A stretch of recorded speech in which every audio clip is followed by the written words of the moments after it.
Pues ya lo ven. Bueno, Ernesto Ekaizer, buscamos claves de lo que está ocurriendo. ¿Qué tal, Ernesto? ¿Cómo andas? Buenas tardes. Adiós, chaval. Muy buenas tardes a todos. Se va Pablo Iglesias, adiós, que se tiene que ir al dentista, Pablo Iglesias. Oye, lo que hay, aquí pasa de todo. Dicen que era durante el vídeo, pero se ha ido ya. Que vaya bien. Ernesto, claves en el día en el que estamos viviendo. ¿Qué te parece, por ejemplo, lo de Peinado? Lo que es el escrito de la Fiscalía. ¿Qué va a ocurrir? El escrito de la Fiscalía sostiene que no hay delito, que todas las operaciones que describe el juez Peinado en su auto de conclusión del procedimiento no son delictivas y, por tanto, no hay autor de delito. Por lo tanto, Begoña Gómez no debería ser acusada de delitos que no se cometieron. Yo creo que aquí es importante, Jesús, y esta, ya que pides claves, la clave es la reunión plenaria que va a tener la sección 23 de la Audiencia de Madrid el día 13, la semana próxima, donde se va a definir frente al recurso de apelación contra el auto del juez Peinado del 11 de abril, por el cual terminó la causa y decidió que se deben juzgar los delitos por ley de jurado, es decir, por un jurado popular. Esta resolución no es firme y en base a esta resolución el juez tomó medidas cautelares, lo cual realmente no debería haber hecho, pero así lo hizo. Por ejemplo, retirada de pasaporte y exigencia de comparecencia de Begoña Gómez y Cristina Álvarez cada 15 días ante su propio juzgado, el 41 de Madrid. Entonces, el lunes, la sección 23, la presidenta Rosario Esteban, ha convocado un pleno de todos los magistrados. Hasta ahora los magistrados que resolvían eran 3, ahora van a ser 5.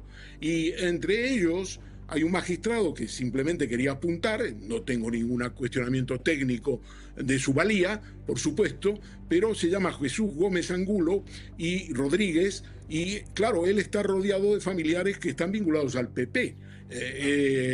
Su hermano Juan Antonio, pues Gómez Angulo, ha sido concejal con Ana Botella, ha sido secretario de Estado de Deportes con José María Aznar, ha sido su hermano también diputado en la Asamblea de Madrid, su sobrina, la sobrina de Gómez Angulo, el magistrado, es concejal en el Ayuntamiento de Madrid. En otros términos, en fin, es un hombre que tiene una familia que está metida en el PP. Solo lo digo a los efectos de que la ciudadanía, nuestros telespectadores, lo sepan. Esos 5, entre los cuales está Gómez Angulo, van a resolver el lunes si Begoña Gómez se sienta en un banquillo de tribunal de jurados o no. Y te digo mi impresión sobre lo que puede pasar. Creo que hemos llegado a tan lejos, que no veo a la sección 23, a los magistrados Esteban, Sierra, Gómez Angulo, Ramón de Vergés de Ramón y Prat resolver y tumbar la resolución básica del juez Peinado. Me da la impresión de que la van a ratificar, pueden recortar algunos de los delitos, pueden recortarlos, sí, pero básicamente van a ratificar. También me dicen, Jesús, y esto es una información, que a día de hoy, cuando entran los casos de jurado en la Audiencia de Madrid, se tarda como mínimo 9 meses en celebrar el juicio. Quiere decirse, con la calculadora en la mano, que si esto entra en el mes de septiembre en la Audiencia de Madrid, serán 9 meses a partir de septiembre. En otros términos, puede haber un gran juicio conjurado contra Begoña Gómez, Cristina Álvarez y Juan Carlos Barrabés, el empresario, antes de las elecciones generales. Por primera vez desde que comenzó la causa de Begoña Gómez, el empresario imputado Juan Carlos Barrabés habla. Lo hace en exclusiva para el diario El País y deja claro que no se siente como una víctima, pero sí como... un elemento necesario para los objetivos del proceso. Barrabés está acusado de 2 delitos: tráfico de influencias y corrupción en los negocios en el sector privado entre particulares. La UCO aprecia indicios de un presunto intercambio de favores entre el empresario y Begoña Gómez, la mujer del presidente del gobierno. Pero él asegura que... No soy socio de Begoña, no tengo amistad con ella, no conoce a mis hijos, no conoce a mi mujer. Hemos tenido una relación profesional y cuando yo he ido a la Moncloa es porque pensaba que era su oficina. Sobre Sánchez, quien elogió a su empresa en un acto público... El grupo Barrabés, que he tenido yo también ocasión de poder conocer en primera persona, que bueno, en fin, pues ya sabemos que partió de un negocio familiar, ¿no? de material de montaña en Benasque, y ha dado lugar pues a un gran conglomerado de compañías que prestan servicios de todo tipo. Y quiero además destacar una iniciativa que ellos pusieron en marzo de 2020 en marcha, y es esa plataforma Attitude Academy. Barrabés, en fase de instrucción, contó al juez que mantuvo conversaciones con él. Con Pedro Sánchez, yo creo que le está haciendo como una ronda o algo así, con empresas y eso, pues era para tener mi opinión. Ahora afirma que con el presidente... No hay relación. y que tampoco se ha enriquecido. No he tenido un aumento de ingresos por los concursos públicos. Tenía un 10-12% en un mundo que crecía al 800%. Llevo toda la vida ganando concursos públicos. ¿Dónde está la pasta? A mí me han buscado en mi casa a ver si había pasta, pero no tengo dinero negro. Nunca he tenido. Después de 2 años de instrucción en los que ha atravesado por una enfermedad y ha tenido que vender su negocio, Barrabés asegura que confía en la justicia, aunque prefiere ser juzgado por un tribunal que por un jurado popular. Siempre prefiero trabajar con profesionales, pero lo normal es que un jurado popular te cuelgue vivo. Tampoco hay que ser muy listo para verlo. Vete a la calle y dile a 9 ciudadanos que hay un empresario en España, del que durante 2 años y medio han estado diciendo que es un ladrón enorme y un confabulador, y diles que no lo condenen. No se me ocurre una indefensión mayor. Considera que la acusación popular... Si son como los abogados de Torrente, frikis diciendo chorradas. Pues saludamos a la periodista que firma esta entrevista junto con Chema Gálvez, es Irene Dorta, periodista del País y colaboradora de Todo es Mentira. Muy buenas tardes y enhorabuena por esa entrevista. ¿Qué tal, Rico? Muchas gracias. Sin duda, uno de los personajes que llevamos meses hablando de él y que por fin se pronuncia. ¿Qué es lo que más te ha sorprendido de la entrevista? Sí, yo llevaba muchos meses detrás de esta entrevista porque me parecía importante, bueno, me parece importante siempre en general en todos los procesos hablar directamente con los protagonistas, pero en este caso creo que Barrabés tenía una historia particular porque pasó una parte de la investigación en el hospital y esa parte más humana quizás es lo que más me sorprendió de toda la entrevista. Sí, él dice que está en el hospital y que de repente le incautan el móvil y se queda ahí de repente sin saber exactamente por qué. Bueno, habla un poco también de indefensión. Sí, él lo que cuenta, y además lo cuenta de una forma muy gráfica, es que él se ha dicho mucho que tenía un cáncer, no tenía un cáncer, tenía una enfermedad rara por la que le tuvieron que trasplantar o que autotrasplantar toda la sangre del cuerpo y en esos primeros días se quedó muy débil, evidentemente no podía entrar nadie a la habitación y fue cuando el juez Peinado ordenó incautarle su teléfono móvil. Entonces, él dice que de repente vio a 2 personas que entraron en su habitación, que no sabía muy bien quiénes eran, que le quitaron el teléfono móvil y le dejaron incomunicado el resto de los días, poniendo en peligro, es lo que él cuenta, su vida, porque cualquier contacto con un humano, con un poquito de tos, pues podría haber sido para él en ese punto bastante letal. Totalmente. Bueno, a mí hay una... si hablamos de lo que tú quieras, pero que quizás la entrevista acaba con una frase que me deja especialmente en shock. Su última respuesta, Fabián, ¿la tenemos ahí? La tengo ahora mismo y te la puedo enseñar, Risto. La Porque pregunta que se le formula Eso. es sobre la opinión que él tiene del juez Peinado. Eso es. ¿Cuál es su opinión sobre cómo el juez Peinado ha llevado la instrucción? Y él contesta, Irene lo sabe, pues mira, visto lo visto no lo voy a decir, porque eso tiene un coste. Eso tiene un coste. Sí, yo ayer hablaba con un abogado que valoro mucho y me decía, bueno, en realidad cualquier persona que está investigada en un procedimiento penal, ahí está Víctor Ábalos y lo sabe, siente que sus derechos están vulnerados porque al final entran en tu casa, entran en tu intimidad, entran en tu teléfono móvil. y eso de alguna manera pues es la forma de combatir y de perseguir a veces ciertos delitos, pero es verdad que creo que hay matices y que es importante contar los matices dentro de estos procedimientos, porque detrás de estos procedimientos hay personas que también tienen vidas. Entonces yo creo que en el caso de Barrabés, bueno, es bastante gráfico la situación en la que él se encontraba y que esa parte de humanidad que quizás también debería haber estado en un procedimiento judicial, pues no se tuvo. Luego habláis de las cartas de recomendación firmadas por Begoña Gómez en la adjudicación de ciertos contratos. Él dice que son cartas que, bueno, que simplemente que se estilan en cualquier tipo de licitación y que no tienen nada de especial y que no implican nada más, ¿no? Sí, él basa su argumentación en tres patas principales. Por un lado, eso de las cartas de recomendación, que dice que se llaman cartas de apoyo. Eso. Y que hemos repetido continuamente grandes mentiras, por ejemplo, que son cartas de recomendación, o por ejemplo que él es socio de Begoña Gómez. Él desmiente tajantemente esta última parte. De hecho, dice que ni siquiera la conoce apenas, o sea, que ha estado 2 veces con ella, pero que ni es su amiga, ni ha estado con ella en la nieve, como se ha dicho, ni nada por el estilo. Basa su argumentación, como te digo, en eso, en que esas cartas de recomendación pues son una manera en la que todos los empresarios de alguna manera pues piden para que sepan los licitadores públicos que no son piratas, que hay gente detrás que está apoyando ese proyecto. Y luego en otra pata, que es la que dice que no se ha enriquecido con su relación con Begoña Gómez ni con Pedro Sánchez. Él dice que ya era un empresario muy exitoso, que desde los años 90 tenía un montón de empresas, que ha hablado con un montón de gobiernos y con un montón de personas importantes a las que no quiere señalar porque dice que estamos todos locos y que entonces lo señalaríamos públicamente, pero que simplemente, bueno, que hay 3 contratos que están bajo el foco tanto del juzgado de Peinado como de la Fiscalía Anticorrupción, pero que su actividad defiende que es totalmente legal y que esto ha terminado pues con sus negocios empresariales. Peinado otra vez en el punto de mira de la polémica. Vean, a partir de este escrito de la Fiscalía.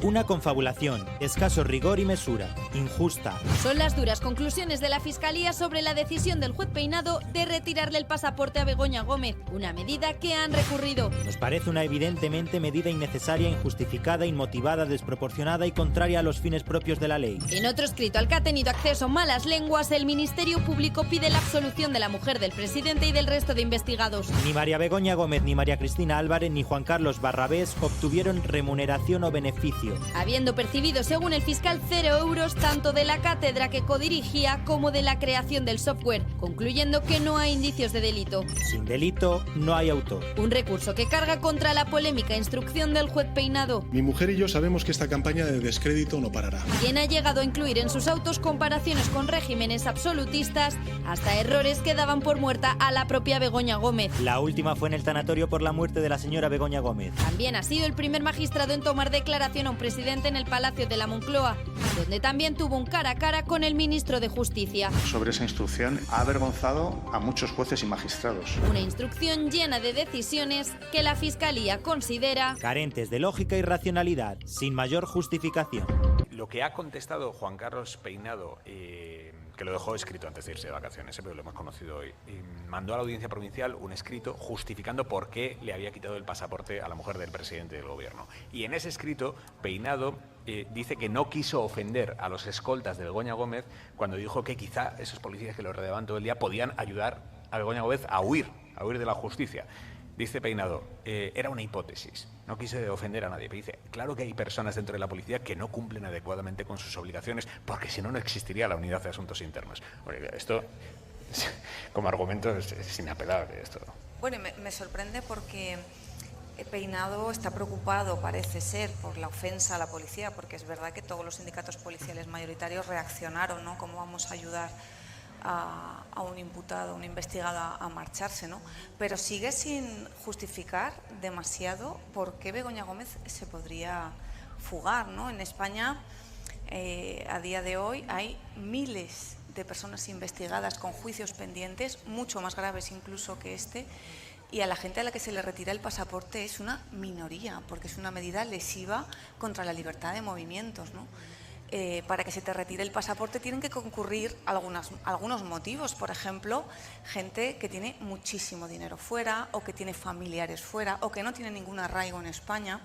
Aquí estamos hablando de una mujer que tiene 2 hijas, un marido, un trabajo aquí, su vida está aquí, vive en la Moncloa, totalmente localizada, está rodeada de escolta policial, sus movimientos son conocidos, su agenda es pública para la gente que la acompaña, ¿no?, por motivos de seguridad. Entonces, al margen de si puede ir a Ankara, no a Londres, sí a Portugal quizá, o la motivación, que también habría que darle una pensada, ¿no?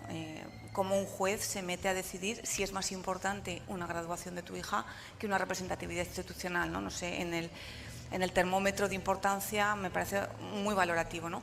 Pero aquí lo relevante es por qué esta persona, que se llama Begoña Gómez, pero podía ser otra, no puede tener un pasaporte, porque eso es lo que sigue sin estar claro. Podemos hablar del auto, pero realmente, si vamos al origen, no nos dejemos engañar, ¿por qué esta persona está retenida o no puede viajar? Maraña Méndez. Esto es una cadena de despropósitos desde el principio, como tantas cosas que ha decidido el juez Peinado. Pero en lo que se refiere a esto último, a las medidas cautelares, es que no hay forma de entenderlo. Ya se han dado los argumentos y yo creo que no tienen ningún sostén. A mí, en este sentido, que ahora intente excusar lo que dijo, esa siembra de sospechas sobre los policías que rodean a Begoña Gómez, diciendo que por algo existe la Unidad de Asuntos Internos, yo lo entiendo. Porque, claro, él está acostumbrado a que no actúe los asuntos internos de la justicia. Es decir, eso equivaldría a la comisión disciplinaria del Poder Judicial. Pero como no actúa, no ha actuado. Desde que Peinado empezó a decidir cosas muy raras, pues claro, él debe creer que, bueno, pues que los sospechosos son los que tienen Unidad de Asuntos Internos y se presentan de repente en un sitio y dice, usted, policía, se ha equivocado, lo ha hecho mal, un expediente. No, aquí no ha pasado nada en 2 años que lleva esta instrucción. Y yo sigo esperando también una mayor celeridad de la instancia superior a Peinado sobre esto del pasaporte, las medidas cautelares, etcétera. Porque sí, siempre hay argumentos desde las interpretaciones sobre cualquier auto de decisión de la justicia. Siempre hay un jurista, un juez o tal, que tiene una interpretación que dice esto es acorde con lo que usted quiera. Pero de verdad la justicia tiene que entenderse, tiene que comprenderse. Y si lo que se percibe son decisiones, bueno, pues que no responden al sentido común, a la realidad, etcétera, y además siembran la sospecha de una doble vara de medir, de una doble velocidad, de un tratamiento distinto, pues la principal perjudicada es la justicia. Entonces conocemos encuestas que dicen que la mayoría de los españoles pues no confían en la justicia. Lo grave en este asunto ni siquiera lo del pasaporte. Para mí lo grave es todo el proceso judicial que hay alrededor de Begoña Gómez, que básicamente se puede resumir como una corrupción sin ánimo de lucro. Es decir, al final el botín de todo esto es que te paguen la mitad del SMI por dar clases en la Complutense. Eso es todo lo que el gran botín que ha conseguido encontrar después de varios años de investigación el juez Peinado alrededor de esos supuestos negocios corruptos de Begoña Gómez. Es todo disparatado. La acusan de malversación cuando no es funcionaria pública. La acusan de robar, de apropiación indebida con un software gratuito y que encima no generaba ningún lucro. La acusan de malversación, de todo tipo de intrusismo, de corrupción en los negocios, cuando ¿dónde está el negocio? Exactamente aquí. Dar clases en la Complutense con el mal sueldo que tienen la mayoría de los profesores que están asociados allí. Las explicaciones del juez Peinado llegan cuando aún no sabemos si el Consejo General del Poder Judicial le abrirá o no un expediente disciplinario, precisamente por eso que dijo Peinado, de que los policías, los escoltas, los policías que escoltan a Begoña Gómez podrían ayudarle a fugarse. Bueno, lo que decidió la Comisión Permanente del Consejo General del Poder Judicial fue remitir el asunto al juez promotor de la acción disciplinaria, a Ricardo Conde, para que estudiara el caso y después propusiera a la Comisión Permanente del Poder Judicial o bien abrir un expediente a Peinado o bien archivar el caso. Esto ocurrió hace ya más de 2 semanas, pero de momento el juez promotor no se ha pronunciado al respecto, por lo que todavía a día de hoy sigue estudiando la causa. No sabemos si llegará sanción o cuándo llegará, si está jubilado o cuando ya sea juzgada la mujer del presidente.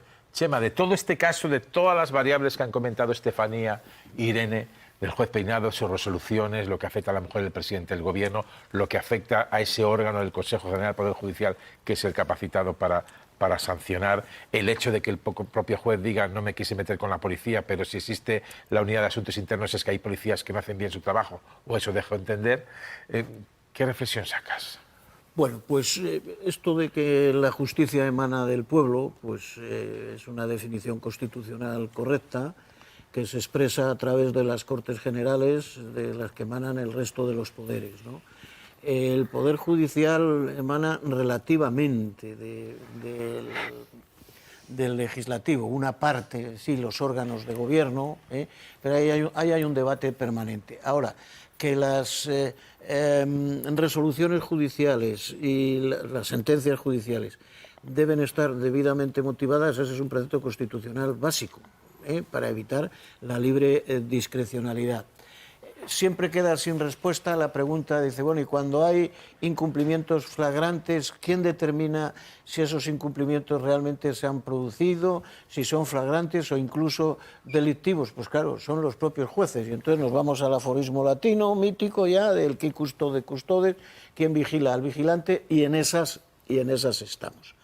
Hombre, que con carácter general, mayoritariamente, la justicia y en todo caso las cúpulas judiciales pues pueden tener un perfil conservador, pues eso no es faltarles al respeto a nadie, por una razón elemental, ¿no? Primero hay sagas familiares, hay tradiciones familiares, y luego hay quien se puede permitir dedicarse años y años y años a preparar unas oposiciones durísimas, porque lo son, y eso no se lo puede permitir todo el mundo.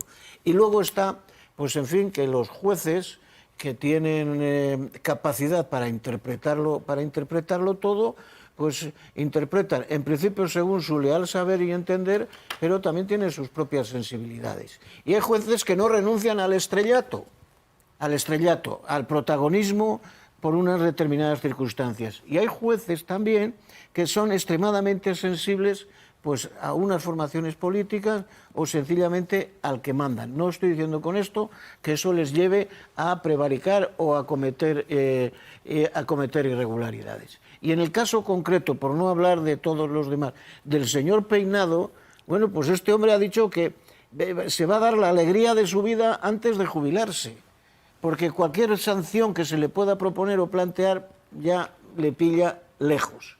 Y por lo tanto, creo, él sabrá sus razones y habrá estudios hasta psicológicos, por qué tiene esa inquina y por qué tiene esa obsesión en humillar, si es posible, al presidente del gobierno, desde luego a su esposa e incluso a algún ministro. Son obsesiones, y como se ve jaleado, yo no sé si este señor es aficionado a las apuestas o no, pero yo le he visto muchas fotografías en muchos saraos, en las corridas de toros y demás, rodeado siempre de señoros con banderitas y cosas de estas, y se le ve un hombre feliz, porque yo estoy convencido que hay un público en España que dice, ole tus esos Peinado. Y eso, en sus condiciones, a estas alturas de su vida, pues creo que le tiene extremadamente motivado.